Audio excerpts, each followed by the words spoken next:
Another day, another sold bike, mga ka-ZKs. Meron tayo dito S-Works SL6 at ang nakasalpak na pyesa dito ay Shimano Ultegra Di2. And big shoutout sa buyer natin na si Sir Jed all the way from Cebu City. At thank you sa pag-sold ng S-Works SL6, Sir Jed. Ride safe. At syempre, babalutan na natin siya mga boss. 6.5 hours later. At ayan na nga, nililinisan na nila Kuya Jeff yung ating S-Works SL6. At after malinisan ng ating S-Works SL6, syempre pinatono na rin natin. A few moments later.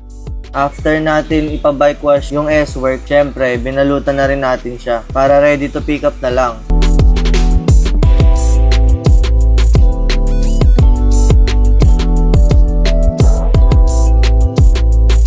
At syempre, tapos na natin balutan yung ating S-Works. Day 3. At syempre mga boss, dumating na ang ating AP Cargo, ang mag-ship ng ating bike. At para sa mga naghahanap ng imported road bike, MTB, gravel, mag-PM lang sa ZK's Bike House. At para sa shipment mga boss, wala po problemahin dahil abot yan hanggang Luzon, Visayas at Mindanao. Dahil trusted natin ang AP Cargo, GoGo Express at LBC.